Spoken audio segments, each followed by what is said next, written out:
I can't believe it, guys. Like 100 episodes? I know, Yeah, it's a lot, isn't it? I feel like we've it's 100. achieved something. Yeah, is 7 seconds past yet? I don't know. Yeah, that's 7 seconds. Fucking get in! 100 fucking beauty! Yes! 100! Woo!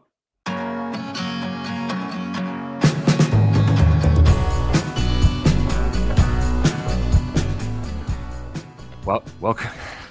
Fucking hell, Alex! For fuck's sake! It's not going to change. It's not going to change now, is it? Welcome to episode 100 of the award-nominated ADHD Adults Podcast. It says here, let off a really shit party popper, but I forgot to buy one, so... Of course you did. It's genuinely hard to believe that someone somewhere hasn't stopped us yet, to be honest, but we're thrilled to be here. As usual, I'm James Brown, the tired vampire for whom 100 episodes is but a mere blink in the eye of my 350-year-long life. And as usual, I'm joined by the man who might hit his own 100 soon if more people stray into his woods, Dr. Alex Connor, and the only person ever to score 100 on the ASRS test, Mrs ADHD. Alex, hi. Please kill me now. I'm so tired of choosing it. That's 100 hellos, for the love of... I wish I'd never started it. We do too. Yeah, and so do the listeners. And Sam, hi. Hello. Short and sweet as always. How are you both? Mrs ADHD first. Well, I'm good this morning. I slept last night. Yay! That's better than normal. And he says, with bated breath, Alex, how are you? Oh, actually, I'm not great. I've got all the bad things of ADHD, and I've got comorbid cycloboo-boobia or whatever, and I left my pole dancing kit in Ibiza, yuth, or whatever, boo-hoo. No, only joking. I am excellent, as always. Masking well, as always. Very, very, very excited to be nominated for an award from the Community Organisation for Disability Awards from the National Diversity Awards 2023, sponsored by, it says here, Auto Trader and IT News and some other people. We're genuinely delighted, aren't we? It was an amazing thing to read. Yeah, I mean, on the website, we kind of proudly say that we've never been nominated for any awards, but now we've got to change that, which is a bit weird. Right, let's get into it.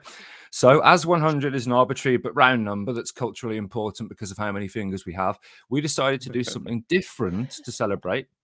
So instead of the scab you half picked out of boredom but now can't ignore of a podcast being its usual tragedy in 3 parts, the 2 episodes this week are dedicated to you, our listeners, and your questions. We've actually had so many questions we couldn't pick them all, but thanks to everyone who sent one in. Just quickly before, though, guys, how does it feel to have got to 100? I mean, obviously no one, us more than anyone, thought this would last when we started. And for me, the greatest achievement of the podcast is telling the world about Alex's balloon-shaped head and warning people away from straying into his woods. Those are both genuine public services for which I believe we've been nominated for. And, you know, also the ADHD thing too. Al, Mrs. ADHD, do either of you have a favourite moment or thoughts on getting to 100? I've got a normal-shaped head. That's my main thought. But that's the funniest bit.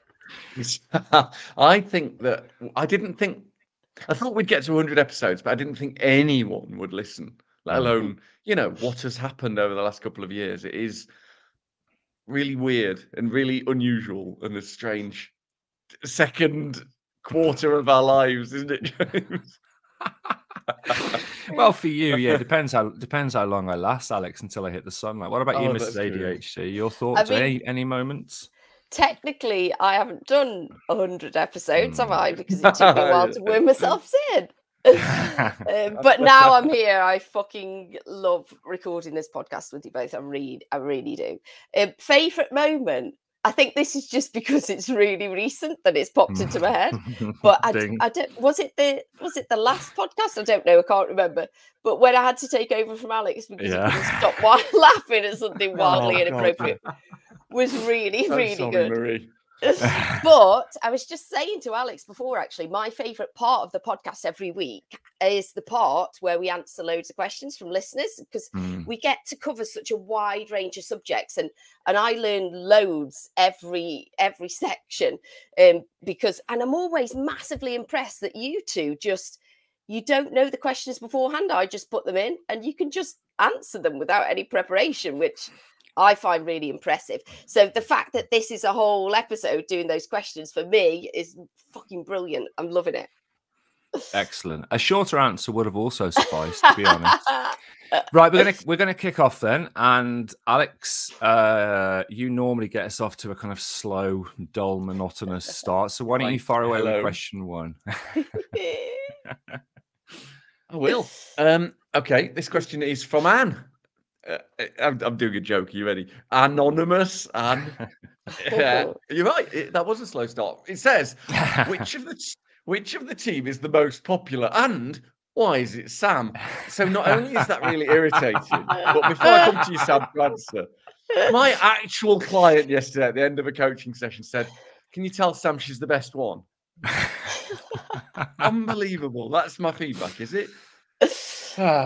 Amazing. I think the reason that Sam is so popular, I mean, Sam has a very important role on the podcast, and that is that she makes everybody feel more normal. Yeah, she does.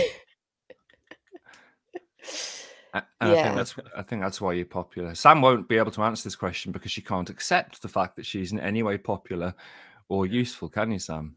No, I don't think I'm more popular. I think that people are just so impressed with you two, and they're rooting for me because I'm just the thick one that can't do anything right. And they're like, "Come on, Sam, you can do it!" Like a toddler taking their first steps, but I just never can. I'm just stumbling over.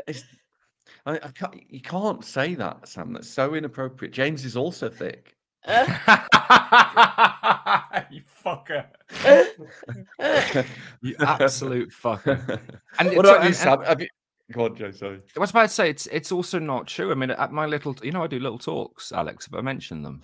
Your little talks? Oh. Yeah. James is little talks. At the talks, the number of times, and I've said this before, that we'll be stood there and people will walk past and you'll hear them go, "Oh, it's Mrs ADHD. Look, it's Mrs ADHD." And no fucker has ever said, "Oh, look, it's James." It's because they're scared you might bite them. Probably I think true. They're just intimidated by you two because you're just so impressive, and I'm just a normal person like them, basically.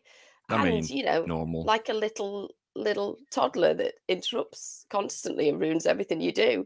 And they go, "Oh, look, there's a baby there." Yeah. Have you got a question for us, Sam? I have, yeah. Okay, yes. Both the podcast and Discord have really helped me through the inkling that I had ADHD through to a diagnosis and titration at age 54. It's been funny-ish. We know you don't really think that, Simon. Unless we've been upgraded from our attempts at humour, making you cringe so much you can't recommend a podcast to anyone. Educational, as well as a real support. What have you gained or not from the work you've done with ADHD? Oh, no, Adult ADHD UK, which is what it should have been called, the podcast and Seed Talks. Alex. Oh, it's a really, I mean, everything really. It's so overwhelming. And because I always thought people that helped people were doing the exact tasks I could never do, I didn't think it was ever possible for me to do something helpful within my strengths and capacity. Because it's real, like, hero type people are those that work 9 till 5 in a soup kitchen, or they're really organized, or they do all the admin for someone. And fucking about on a podcast with James and showing off at the Glee Club does not feel like a job or work, or as we joked right from the start, we're actually helping people, and I never wanted that. What about you? Well, I guess we should bring James in, shouldn't we? Because he's here. No, I mean, it'll be rubbish what he says. Go on then, Sam. Better. I've gained a full-time unpaid job.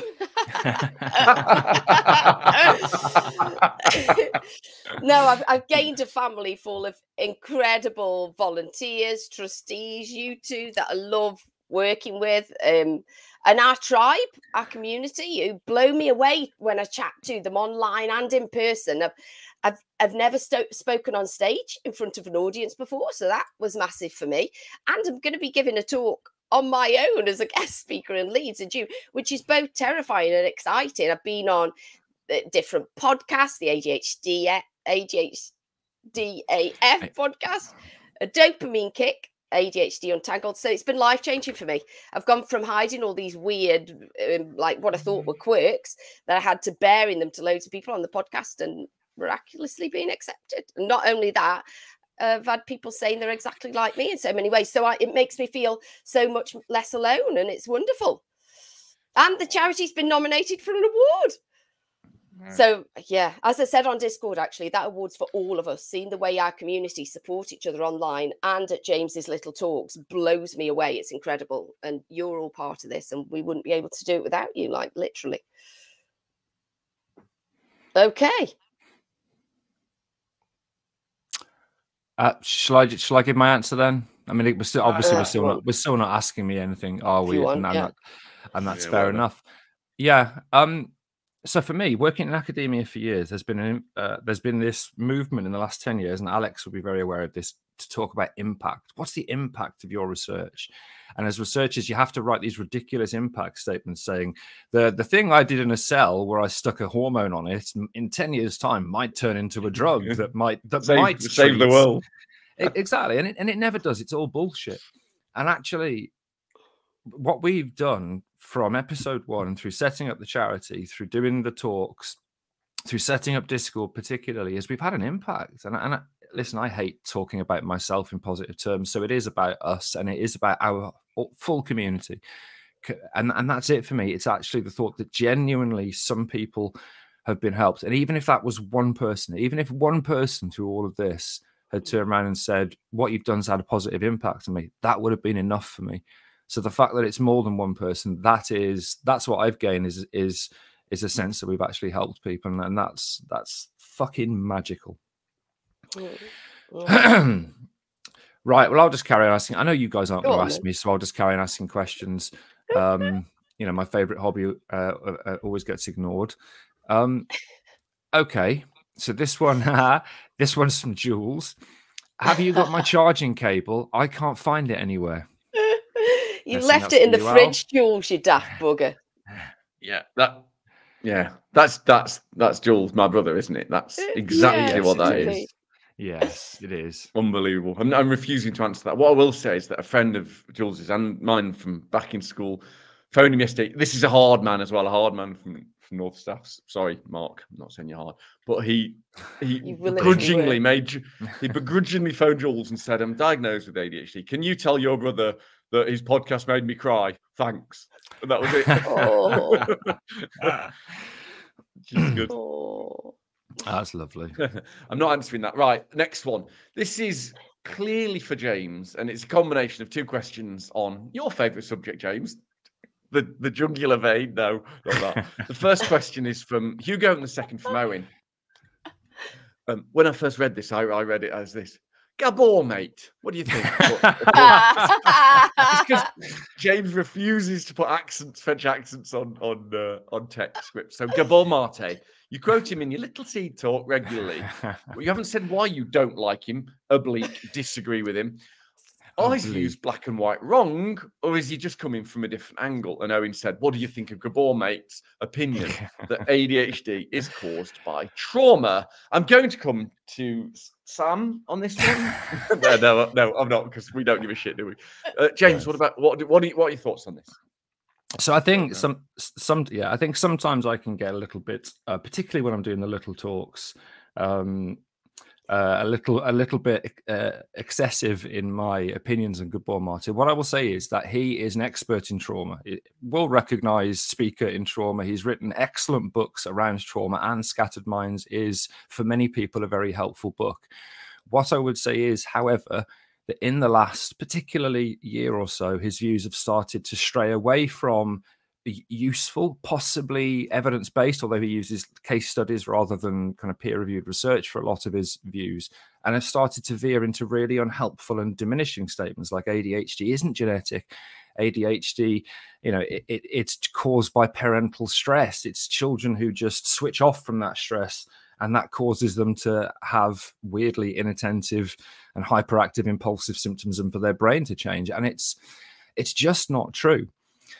So I actually think, and I've spoken to a good friend, Dr. Nick, who came on. He's a huge fan of Gabor Mate's work on trauma. And it is something that lots of trauma therapists and trauma specialists speak of as being incredibly powerful. So his early work and his work on trauma is great. He's just strayed a bit off course. For the second question from Owen, his theory that ADHD is caused by trauma. What the evidence shows. Sorry, I'm just waiting for ages. I just saw a hand, and you told me not to say yes, so I'm waiting. No, it was a delay. It got stuck. That was ages ago. I'm so sorry. I just wanted to. Actually, I wanted to do my Gabor Mate impression. Oh, really? Go on. Yeah, it's not a genetic disorder, and it can be cured, apparently. Yeah. I mean, yeah. Sorry, James. It's a terrible impression, obviously. Just to answer Owen's question, because it's important, there is evidence that trauma alone can cause ADHD. If you look at the severe deprivation and trauma, for example, that was associated with Romanian orphans during the Ceausescu regime, that severe kind of trauma caused early in life, in very rare cases, can cause ADHD. And we do know from evidence-based studies that children that have a childhood trauma are more likely to develop ADHD later in life. So it is likely that the environmental trigger for ADHD can be trauma. But for most people, for the vast majority of people, it is a combination of our genetic predisposition, which we inherit from our parents, and an environmental factor that can include trauma. And I really resent it when people have said to me, you just don't remember your trauma. And it's insulting, really insulting. That can't diminish my awareness of my own experience. And not just that you don't understand what ADHD is as well, as a scientist. Yeah. Exactly, yeah. And some of the genes are turned on in the womb, which says a lot, doesn't it? Ding. No. Oh, God, no. Okay, moving on quickly. Sam, you've got a question, I think. Yes, I have. Well, it's not from me. It's from Alana. James and Sam, could you please choose your favourite king or queen and explain why, using only incorrect information throughout this, can Alex not respond at all, please? James. Yeah, so I think you guys have heard me say this before, but technically incorrect answer to this person wasn't a king, but King Ugon Buffoon Me, who was a real person, cost Lloyd Honeyghan his world welterweight title. And if you Google King Ugon Buffoon Me and Lloyd Honeyghan, you'll see that as he got into the ring and he was preparing to defend his title and looking really relaxed, they announced the judges' names, as they do at boxing fights. And our 3 judges tonight are, and they said, King Ugon Buffoon Me. And Lloyd Honeyghan started pissing himself with laughter. Not literally, Sam, but started laughing heavily. And I genuinely believe he lost his focus, and that's why he lost that fight. So that's definitely my favourite king or queen. Brilliant. Sam, what about you? I mean, oh, Jesus, I'm not a massive fan of royalty. That's a massive understatement. So I'm going to say King Kong. He was incredible during his reign, and he showed that animals are way better than humans in every fucking way. What about you, James? Have you got a next question for us? Yeah, I have. Tiny little trigger warning klaxon here. The next question is from Sarah. Hi, all at Neurospicy Towers. I bet you're massively regretting letting the ADHD army descend on you with the millions of questions. Actually, it was about 50 that occur to us on a daily basis. It was. Anyway, the one question that's popped into my head today is when you have low mood and everything is on top of you and you get the I'd better off not being here thoughts and you snap yourself out of it. And she said that she thinks of a daughter. How do you deal with the guilt? Guilt is a big one for me. And how do you face it? And I know we all have those thoughts. So Sam, should we go to you first? Oh, God, that's a good question. I don't know if I have guilt afterwards. I feel guilty if it's impacted somebody else. But that's usually only James, and he gets it. He gets it. Actually, I'm getting so used to publicly sharing my every thought now that when I was last with my mum and dad, I just casually popped into the conversation that I was suicidal recently, and then I felt completely fine the next day. And I could just see that they were horrified, and I instantly regretted it. But I just didn't know what to say, so I changed the subject and didn't deal with it, and I really should have. And I feel guilty for that, obviously, because that's a really difficult thing to hear as parents. But I think generally my friends just understand if I'm not up to doing something or seeing them, and those that don't understand just naturally fall away, and I'm fine with that. What about you, James? Do you feel any guilt? I mean, we all know the answer to that, don't we? So the way in which I deal with the guilt is probably to feel even more like I want to end my life. That actually, when I get into a low point, I have cyclothymia, one of the 4 bipolar disorders, as everybody knows, alongside every other diagnosis that I've got, because I collect them. Because in my family, it's a competition, and I'm probably 3rd at the minute since Dad died.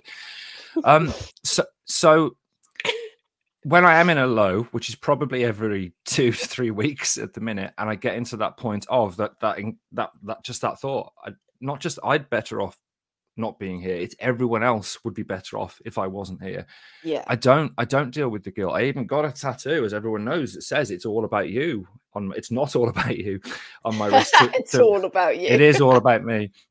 To remind me, actually, that my actions have very little impact on the people around me. So if I'm in a low mood, other than Sam feeling sad, other people generally get on with their lives and are fine. So I can't deal with the guilt. I have such low self-esteem, and I do need therapy. And I'm talking to friends about getting therapy, about which therapy to get, because my utter self-loathing and lack of self-esteem means that I obviously think that when I'm low and I miss a meeting or miss a day at work, or we can't record the podcast, which has happened twice in the last 2 weeks because of where I am mentally, my guilt is absolutely huge, and I can't really deal with it. Alex?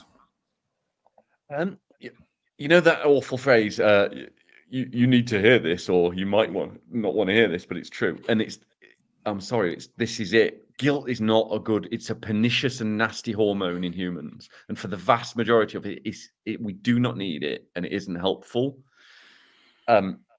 What I do is, and this isn't easy, it isn't, but it's to reframe guilt as a thought, and thoughts aren't true, as you say all the time, James. It's to remind myself that thoughts and guilt are just a feeling. It's an advisor.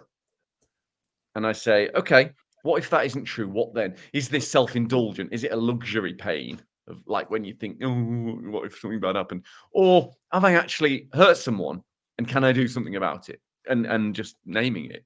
If I can't do anything about it, and then I try and reframe it in a positive way. It's the only thing you can do. This self-blaming thing, this self-loathing, very, very mixed up with ADHD. And the reason it's so damaging, apart from internally, is it can also stop us being generous of spirit to other people as well. And we can start to blame others and get into that cycle of not being super happy with the world and ourselves. And so start with self-care. And as we always say, you've then got capacity to be a bit more generous to others. I think that's what I do with it. Is try and reframe it as positive rather than not thinking about it. and that's clearly marginally better than my approach of just feeling more guilty, isn't it? I think it's just quickly important to say that if anyone is ever feeling in that bad place, there are resources out there for you. Charities such as Mind, charities such as the Samaritans, people you can talk to. And that tip about thinking of a loved one, one of the tips you're often given is to keep a picture of people you love in your wallet, so you can look at them when you're in that dark place. So please, if you ever do feel that you are in that place, if you can, and I know it's difficult, reach out. Right, we'll go to a break and we'll be back in part 2. I almost mispronounced something else again, and we'll carry on answering your questions. See you then. Bye.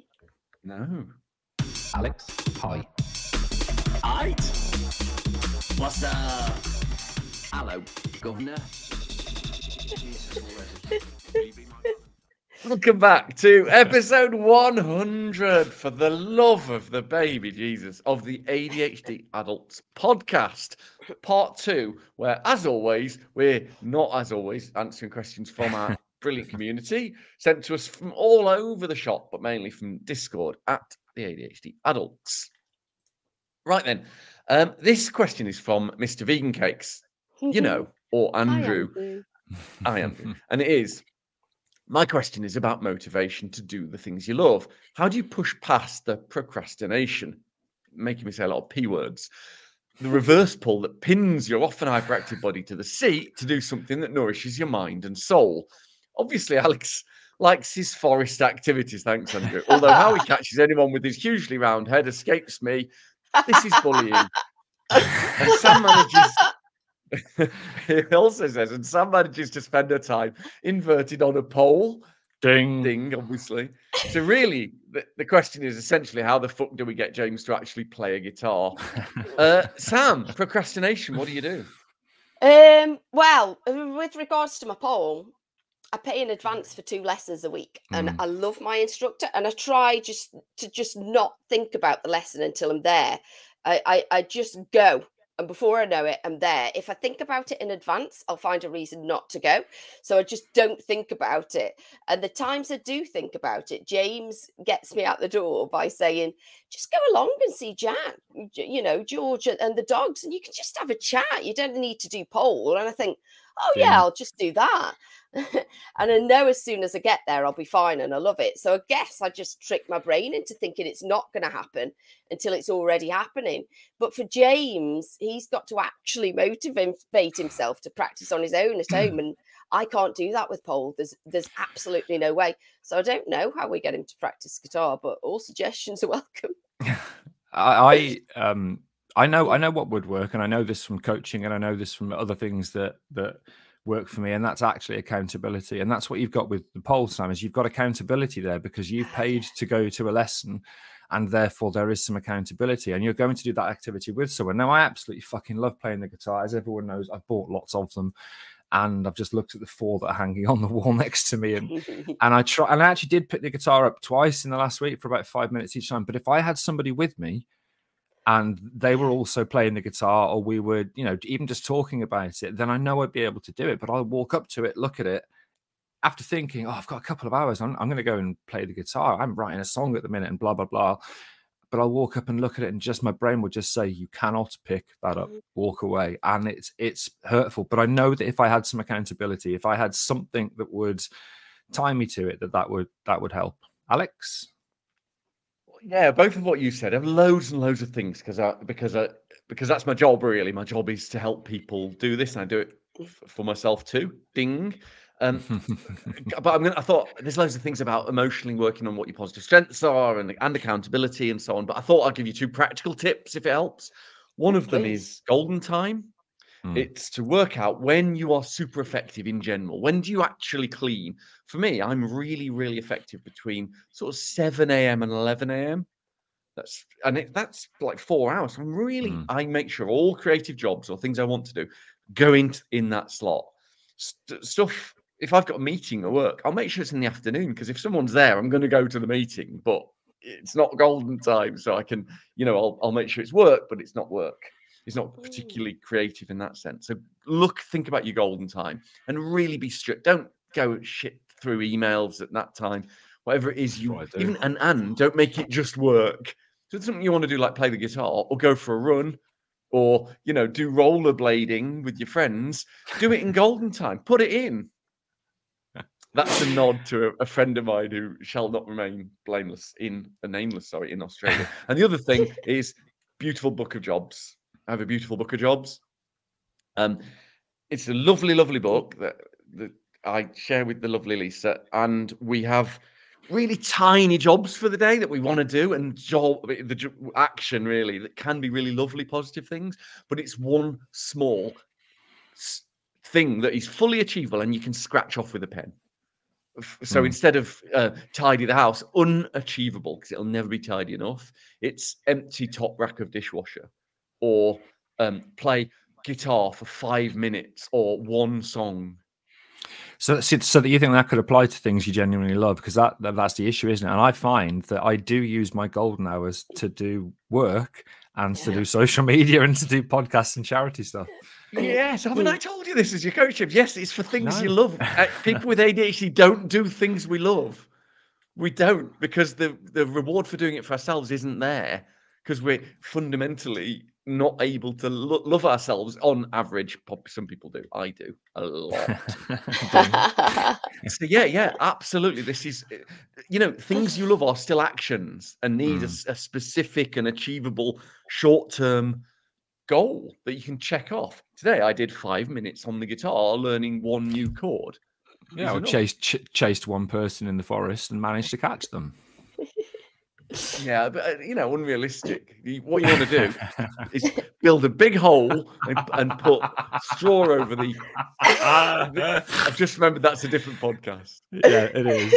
It is. What about you? Oh, come on, Sam. New question. Oh yeah, sorry. Okay, this one is from Lizzie Rose. Top fan, it says. Can you cope or manage ADHD without medication? And are there alternatives that may help with focus? Yeah. James. I'm going to leave probably the bulk of this to Alex, because he knows more about the biochemistry of medication. Has been on it for longer. What I would say is some people absolutely do cope without medication. Absolutely. And for some people, exercise is very effective at helping them focus. Equally, focus is really the ability of your brain to filter out all the distractions, internal and external, so you can point your attention at one thing. So if you aren't medicated and you want to increase your ability to filter out those distractions, remove those distractions. If you're doing work, for example, on a laptop, don't have your phone in the same room. Don't have internet browser windows open. Don't have email on if you're not working on email, because all of those things will provide something else for your brain to get dopamine from, to get a little bit of reward from. So yes, some people do cope without medication. Lots of people are now looking at alternatives where there isn't any evidence. Doesn't mean they don't work. It just means there's no evidence for them yet. But that's why I would. Don't work. Well, we don't know, do we? But some of them haven't been looked at. Psychedelics, for example. But anyway, Alex. Okay, it depends what you mean by cope. You can't not have ADHD if that's what you mean by it. No, that's impossible. If you've got privilege and luck, you can work on making the things you have to do to cope your actual strengths that you're more likely to hyper focus on anyway. From an evidence-based perspective, because the medication for ADHD really is there to maintain focus, as James said, the only I'm really sorry about this. The only 3 things that have a proper evidence base to make a real effective difference are sleep, exercise, and not doing drink. It's shit. 3 shit ones, I know. And the problem with those are that drink is amazing and really, really hard not to do, as I well know. But 119 days or some shit. Not counting. Everybody knows that exercise is good for ADHD people. The question is how to embed that into your life, and the trick again is to treat it like something you love, James, and do it when you're usually able to do it. Make sure that there are actionable things you can do, preferably accountable. Buddy up with someone. Do the thing that makes you happy. If it's dance, if it's running, if it's team sports, if it's coordination-based things, which it really isn't for me, do those. And sleep, we lie to ourselves all the time. We're like, okay, I do everything for sleep hygiene, apart from I look at my phone at night for 3 hours. But apart from that, I do everything. Everyone lies to themselves. So yeah, if you really need to work on sleep, you've got to do effective sleep hygiene. 3, boring, helpless, but accurate, shitty answers. Sorry about that. What about you, Sam? What do you think? I can't cope without meds. I go to pieces every time I have a break from my meds. I think I'd still cope better now without the meds than I did when everything first went to shit, because I've got some of those coping mechanisms back that I completely lost when I started going through the perimenopause, and that helps massively. Plus, for me, getting to know more about ADHD has helped me massively. So like being on this podcast and learning from you guys and answering questions from listeners, that's really helped me. Just in terms of not hating myself quite as much as I did, and forgiving myself for things that did go wrong, because now I understand that, you know, I'm not just a lazy, shitty person. Well, I am, but I've also got ADHD, and that's like the reason for it. So that helps me forgive myself a little bit more. So I think learning more about ADHD, learning, you know, different coping strategies, and just forgiving myself more probably would help me the most, and exercise. I love going on the pole. Ding. Yeah. And just, I didn't spot that one. Yeah, just to add to that, there is actually evidence that psychoeducation or learning about ADHD in waiting list patients, so those that don't have a diagnosis yet, improves their functionality, adherence to medication, and outcomes. So actually learning about ADHD can also help you to cope. Right then, obviously no one's going to ask me, so I'll just carry on. So props to Patricia for cheating and getting 3 questions in, but I like the cut of your jib. And we'll take turns in asking them. Happy 100th. Thanks for the podcast and for building a community. All 3 of you have already shared a lot of personal stuff, but I do have some burning questions. I'm going to take this one. This first question from Patricia is question for Professor James Nosferatu. I've heard that iron deficiency is commonly found in people with ADHD. How many blood bites a week would be needed to maintain healthy iron levels? And does it have to be blood from non-ADHD people, James? Thank you. Yeah, I mean, obviously it depends if it's animals or people, and how young the people are. Children don't tend to give you as much as. Yeah, the real question is probably about iron deficiency, and there are some deficiencies. But I reckon I genuinely bite about 2 people a week to maintain my iron levels. I like more than that. That's madness. Can I just add, from an evidence-based perspective, that iron deficiency isn't the cause of ADHD. There is a subset of people for whom they are also iron deficient, and it can exacerbate the symptoms. There may be some evidence for one very short subset of ADHD in children that is iron deficiency caused. Boring. Let me ask next. Oh no. I'm asking the next one. Oh, yes, sorry. because it's for you dickhead. Question for Sam. You are obviously the glue that keeps the podcast together and the real star of the show. There's too many fucking questions saying that you're the star of the show. It's terrible. Terrible questions. Every star deserves her own movie. Who should be cast to portray you in the blockbuster Queen of Chaos biopic? And any suggestions for the parts of Alex and James? Wow. Oh my God, I'm loving these questions. Great work, Patricia. It'd have to be someone funny, I think, and chaotic, obviously. Oh God, I don't know. James, remember when we watched that table reading of Community, and Ken Jeong just couldn't stop laughing? I think it's got to be him, or if it's animated, one of the minions, because when I'm chuntering to myself, I sound just like a minion. Apparently, she is just like a minion. Honestly, I thought you'd go for the guy that played Hair Flick. Oh yeah, that's a reference and a half, isn't it? Is he still alive? I don't know. What about actually? On that note, for you, it's a shame Bela Lugosi's dead, obviously, because he's a great James. I can't think of any other vampire. Oh, Salma Hayek. Didn't she play a vampire in she did. She did. Yeah, play you. And I think John Hurt for James. I think. I don't know who that is. Elephant Man, you fuck. Yeah, that was what I was going for. And obviously for Alex. Go on. It's only because it was a black and white film that Alex knows that reference, because obviously he won't watch films that are in color or have talking in them. Oh, I hate the talkies. For Alex, Anthony Hopkins is an obvious one, isn't it? Or that guy that played Dara in that recent series I couldn't watch because it was just too real for me. One of those. Thanks for that. That was a really good question.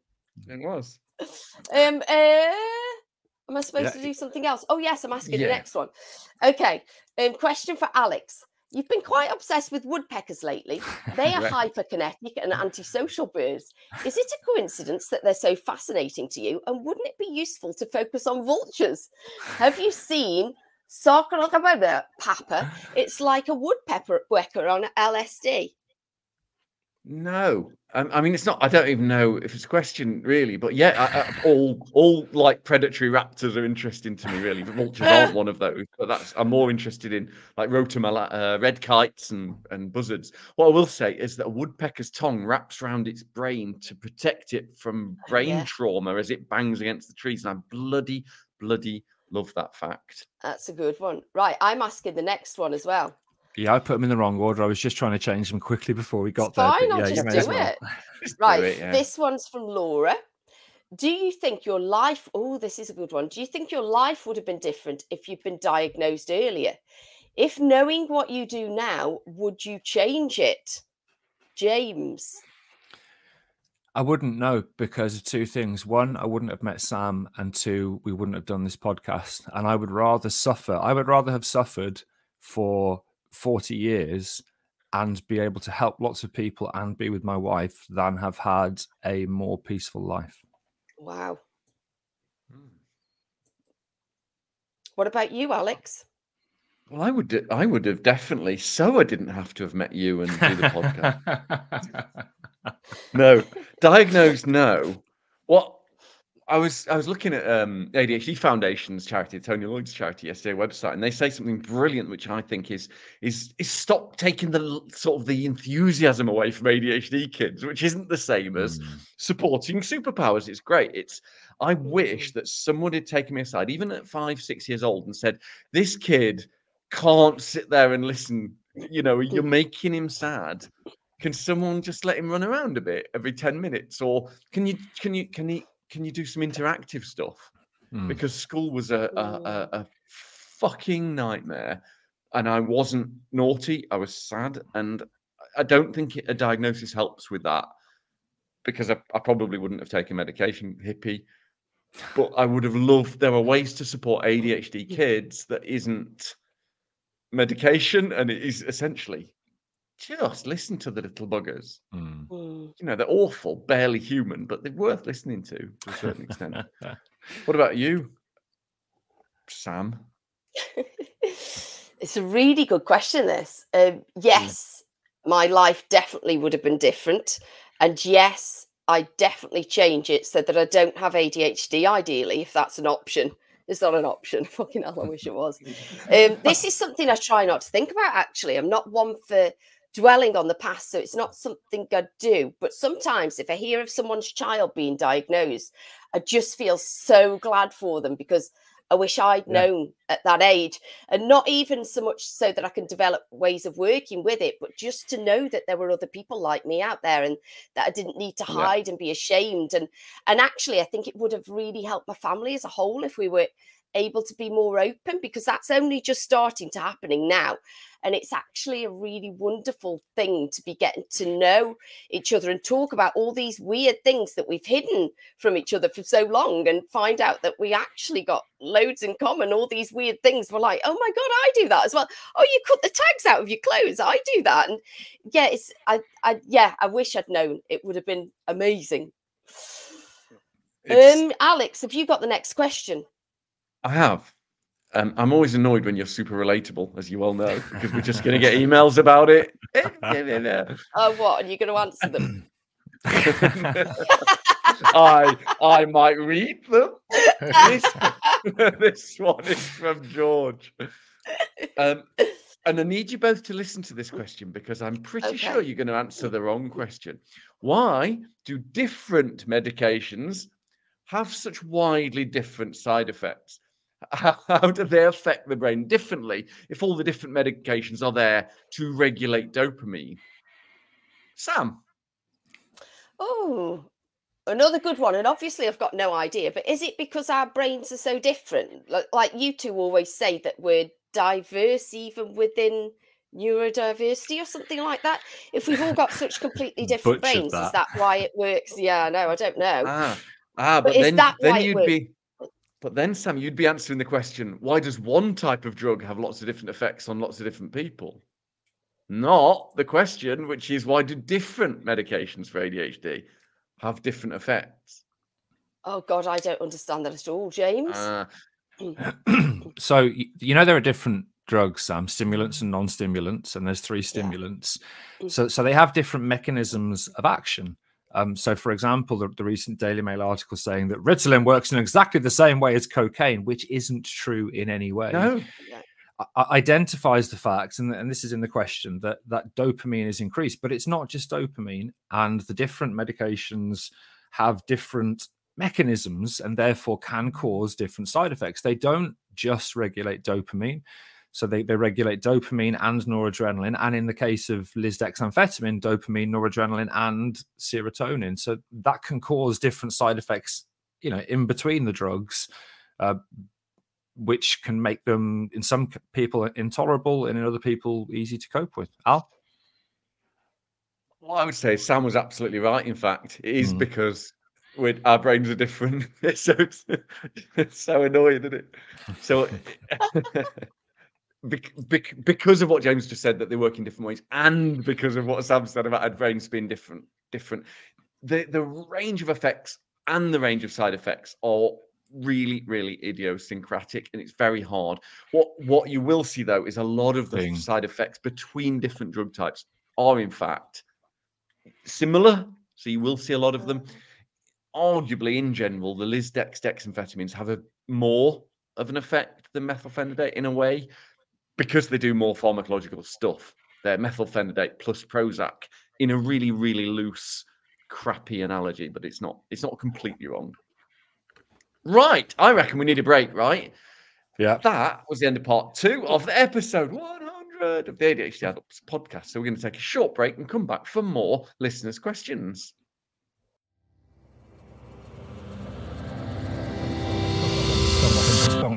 Welcome back to episode 100 of the ADHD Adults podcast, part 3. I've got another question. Did I do that right? Was I not supposed to do that? No, it's just the count. The counting normally helps with editing. Oh, counting, that. Right. This question is from Pritesh from a cavern that never sees the light of day. Beautiful. I'd like to go there. No, actually, I like sunlight. James would love it, though. How do I emotionally accept RSD feelings when logical reasoning doesn't help? Wow. Alex? Oh yeah, that's a hospital pass. I know what that is now. It is an absolutely brilliant question, Pritesh from a cavern. I know it sometimes feels like you're in that cavern, doesn't it? Right. Emotional acceptance isn't a logical thing. It isn't blah, blah, blah. It's so what I do, the simple but not easy answer. And this is the thing I was talking to Jack about, guys, I'm embarrassed about, is I treat my negative emotions and my unhappiness, grief and those things as advisors on the round table in my brain of all the different advisors, logic being one of them, emotions being another one, feelings and thoughts. I treat them all as like sort of a council of idiots.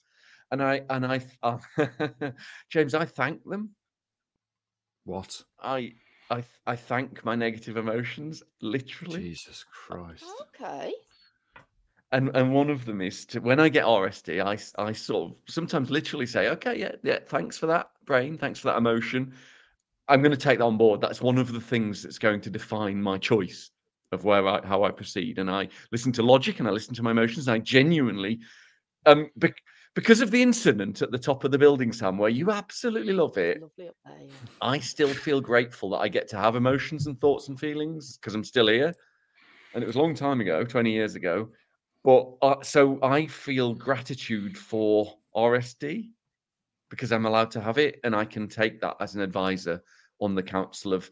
And then the next word I use is a really pejorative, negative term, so I'm not going to say it. But in my head, it's the council. I'm going to say idiots. If that's positive, if that's possible for you to start thanking it and saying, okay, yeah, cheers, because pushing away emotions or pushing away thoughts, like Sam does, is not healthy for us. It's painful, but going through pain is and accepting it, not dwelling on it, but just accepting it is I'm afraid the only way forward for positive transformational growth. Oh, wanky buzzwords. Sam, come on, hit me. It's funny actually, because that's something my pole instructor gets me to do sometimes when I have like a mental block with something, and he'll get me to identify that part of my brain that's trying to protect. It won't let me do this move because it's trying to protect me, and something inside gives me a little fear, a bit of fear. So he gets me to thank that part of me and give it a name and say, I'm all right, actually, I can do this. So that's a really good strategy, I think. Fucking hell, this is a really... What? I'm starting to think your pole instructor is a qualified therapist, because there's a lot going on. He's a counsellor, actually, yeah. No. Yeah, so that helps. He basically gives me like a free counselling lesson along with my pole lesson, which is good. This is another really good one. I feel like I'm really good at accepting this, actually, but I'm not sure whether I am or not because, poor metacognition. I think I'm all right with RSD. Really? What about you, James? Honestly, I was about to say the same thing, actually, because I don't have that much RSD. And if you look at, and Alex is going to probably disagree, but actually I don't. There are specific things I have RSD with. Alex is one, Sam is another, and there's very little outside of that I have RSD with. That thing that I'm lucky to have of not giving a shit what people think about me, means that if I do get RSD, I can ask them. It means I can ask for clarification if somebody doesn't like something that I've done. It means I can ask if somebody has ignored me, I can follow it up and say, sorry, can you just reply to that thing? So I am very, very lucky in that I don't get a lot of RSD. But the way in which, in terms of coaching, I would normally approach it is, again, to have those positive evidence-based statements about yourself, which you've got prepared so that when you get RSD, you can remind yourself that you are a person that has skills and qualities that are good. You can challenge those negative thoughts with positive thoughts, because most of the time with RSD, it's not that you've been objectively criticized or ignored. It's just those are your thoughts, and thoughts aren't real. I was just thinking I do get this massively, actually. Of course you do. Yeah. Sorry, carry on, Alex. and James, just before I say this, I would say that one thing I do is tend not to allow rejection in my life. As in, I will offer people things, but I will never insist that they take it. And I will never. I don't allow feedback without requesting it. If someone says, "Oh, can I give you some advice?" I'll go, "Oh, no, thank you." You give people advice all the time. Only with permission. Only with permission. I always ask permission first. And James, I just want to just need to touch base here. Run this up your flagpole. How do you feel that I out loud thank my negative emotions like a Native American might? Yeah. Honestly, it makes me want to punch you in the face repeatedly. Yes. Until your face is no longer round and spherical, until it's just a bloody mess and my fists are broken. Can I invite you to thank that emotion and move forward? Alex, have you got another question for us? I do, and I owe this questioner a massive apology because I've texted him this morning and he gave me some advice. It's from the lovely Sessions DJ, Derek Bowie. Pat, is it harder for people with ADHD to learn lessons? Because 100 episodes and still no measurable improvement in quality seems ridiculous. That is brilliant. Thanks for that, Pat. I mean, actually, the only measurable increase in quality is the musical transitions that DJ Sessions did for us. So actually, yeah, it's really good. What is a great question is ADHD a learning difficulty or disability? And the answer is yes and no. It isn't a specific learning difficulty, because you have to ask yourself the question: what is it that everyone with ADHD can't learn? And the answer is there is nothing. So unlike dyscalculia or dyslexia, there isn't a single thing. However, it is a recognized difficulty with learning. But that's idiosyncratic. It depends on the person and what it is they're not interested in, because learning comes with emotional intent. That would be my real answer. Sam, any thoughts on that?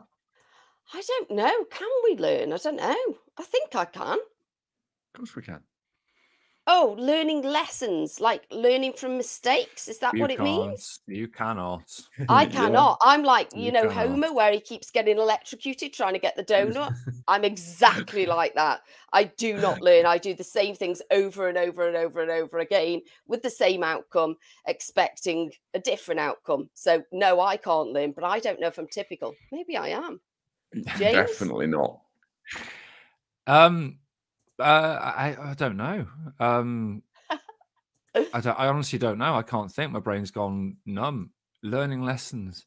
No, I'm not very good at it. I do make the same mistake. I mean, obviously, I do make the same mistakes, particularly with my mental Oh, health. you Yes, really you do. actually, yeah. All the time, and fucking the amount of times that I'll say to Alex, you know, oh, I've solved this, I've fixed this, I've changed this thing, I'm doing it this way now, and then a week later I'm back to the same thing. So it's or you lie about it. You're like, I'm doing everything. You know, like, why am I getting these migraines? And I'm definitely, it's not because of all the opioids I'm addicted to. It's not that. It must be something else. Yeah, it's that like self-awareness, isn't it? With the metacognition we don't know. That was a really good question, Pat. What It was. James, have you got another one for us? I have, yes. So this is from Bob from just south of Wolverley. For anybody that doesn't know Worcestershire, that means Kidderminster. He says, no, actually, Mike from Gloucester. As a late diagnosed ADHD with a life of negative messaging, external and internal, any tips on cultivating self-compassion as high standards to avoid possible criticism and avoid RSD is great for my career progression, but I'm teetering on burnout. Alex. Oh, yeah, brilliant. You've done it again, have you? This is... I mean, yeah, it's what we talk about. We off air, we were discussing that James and Sam are really generous and they are really good at helping people. But I'm good at being helped. And being helped is only possible with self-compassion, which is what you two can't do. And my answer is to reframe self-compassion as not selfish. Rather, the results of self-compassion give you capacity to be a better husband, father, wife, parent, child, neighbor, colleague. So everything you do that is self-care, you're not doing for yourself. You're doing it because you'll be in a better place to help people that you love and to improve their lives. So I wouldn't do... So anytime you need to go to bed early, anytime you want to watch that program that's just for you and for no one else, anytime you want to put that guitar playing into golden time and actually do it just for you, James, you're not. You're doing it because you will feel better about yourself later, and therefore you'll be more generous to the people around you, mainly me. Try being generous to me. You lazy twat. What have you got in your cinema, Alex? What do you mean? An AT-AT? No, the wonderful projector that we gave you. The 4K projector, which I gave you, keeping a fucking 720p no. one here. James, you and Sam are two of the most generous people I've ever met. What I'm saying is you do it at the expense of your mental and physical health. Literally. So if you couldn't be more generous. You couldn't be, because you're unbelievably generous. What you could do is you could have more capacity for healthy generosity. So you could be generous and it not hurt you. Yeah. Through rechanneling self-care to be not selfish. It fucking isn't. It's why you put your oxygen mask on yourself before you do it on kids, as you well know. Yeah, we know all the things. Yeah, no. I'm not gonna answer Mike from Gloucester's question because I literally obviously have no answer to it. I have no self-compassion and I don't think I can cultivate it. Mrs ADHD, I'm pretty sure is the same. Sam? Yeah, I have zero self-compassion. So it's a really difficult one. The only thing that I do, I don't know if this will help. I speak to myself as if I'm not myself, if that makes sense. So I self-soothe there's papers myself. on this. Oh, so I self-soothe myself a lot if I'm anxious or upset or hurting, and I talk to myself a lot. I suppose as if I'm a child that I'm comforting and reassuring. So I'll constantly be like, "Shh, you're doing really well. Come on, you're doing really well. Shh, it's okay. It's okay. It's going to be fine." And I know it's really, really weird, but it kind of works for me because I feel like I'm being comforted, even like it's for myself. And as far as the high standards go, I'm going to use a quote from the lovely Anna, the Scottish Swede. half-assed is better than fuck all. And I use that a lot to try and stop myself from going overboard on, you know, doing the same thing over and over to make sure that it's perfect. And sometimes it works. And what it does is it helps me to laugh at myself, which kind of helps, because then it can knock me off that I need to get this done and it needs to be perfect thing. I don't know if that helps at all. I really like it. Actually, there were papers showing that works, Sam. Even in the third person, you can even start saying, "Sam has finished this today," and you know it can. I'm not doing help. that. I'm not a fucking cunt. It is weird. Don't do it in front of people, for the love of God. I am, yeah. Have you got a question for us, Sam? Oh, yes. This question is from Carl C. Did you think this podcast would affect as many lives as it's done? You're fucking amazing. Big love to everyone that's participated on or listened to this podcast. Oh my God. Oh, James? God. No.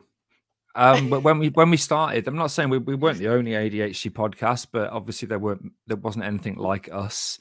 And when it was just me and Alex, the first few podcasts, ironically, I've listened back just once, and we were nice to each other, which wasn't authentic. Yeah, and we did promise we'd always be authentic and we wouldn't compromise. Yeah. And we obviously had no idea that, you know, we used to joke we had 12 listeners, and we did for a while, and we loved those 12 listeners because they would contact us and say it was great. But we had no idea that this would impact anybody. And as I said, one person would have been enough for me. Al? No. James has loads of big ideas, and I don't quite understand how he does it, and he persuades me to do them. And sometimes I'm a really good follower. If someone has a good idea, I don't mind supporting that. I don't actually need to be, you know, the boss. And I don't know how you do it. I really don't. But no, of course we fucking didn't. Of course we didn't. But we're really delighted that we have. What about you, Sam? Nope. Absolutely not, especially my edition. It's completely overwhelming. Next. I think, okay, right. Just quickly, it is important to acknowledge the fact that your edition has definitely changed the dynamic in a positive way, and so many people love you being on the podcast. But I know, look at her looking down. I know you struggle with this, so we won't dwell on it. But people do genuinely. Yeah. Okay. Sam struggles with it so much, in fact, that I really, really want to start calling Alex, it have you got a question for us?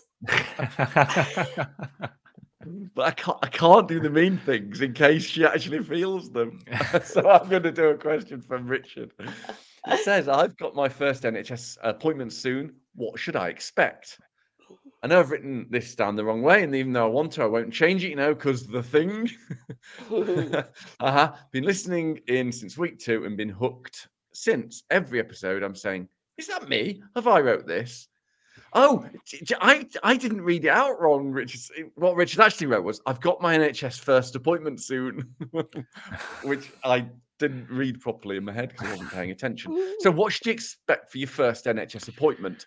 James, do you want to just quickly explain what that's like? So what I would say is that currently, actually, it depends from area to area, because your first appointment might just be a telephone call with a nurse or a psychologist to do, you know, an assessment, because that means you are now in treatment, and it's a way of managing waiting lists. If it is your actual assessment, i.e. if you filled your forms in and sent them in, then what will happen is the psychiatrist or other healthcare professional will ask you about the answers that you put, ask you about other mental health issues, ask you about other life events, clarify, you know, what else might be causing your symptoms. So it really depends what that appointment is. And unfortunately, in many areas, the first appointment you get is a bit of a triaging, where somebody will ask you some questions and they don't explain this to you, and you'll answer it. And then afterwards you'll get a letter saying your next appointment will be, you know, in X amount of time. So it really depends, but it will be in either case largely about the symptoms you've got and how they impact your life and when they started. What about you, Sam?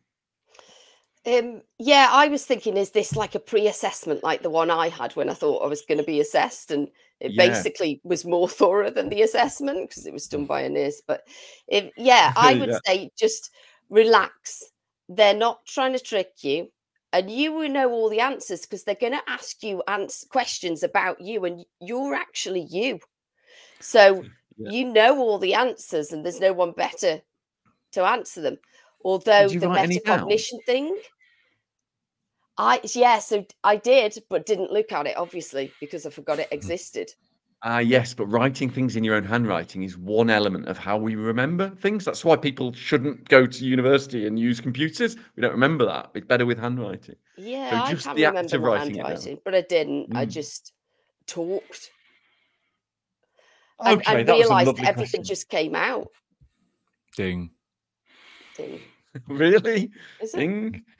It was a very no, it isn't. It was a lovely question, James. I think that was episode 100. Take us out, will you? You think it was episode 100? I mean, it was episode 100 of the ADHD Adults podcast. Fucking hell, we actually did it. Can we stop now? Is this the last one? No, only joking. You can join us on Thursday for the second Answering Your Questions episode 101, where we answer questions from you, our amazing patience, and ultimately lacking in any detectable taste listeners. As usual, get in touch with us on Discord or through the socials. Goodbye. Bye. Bye all.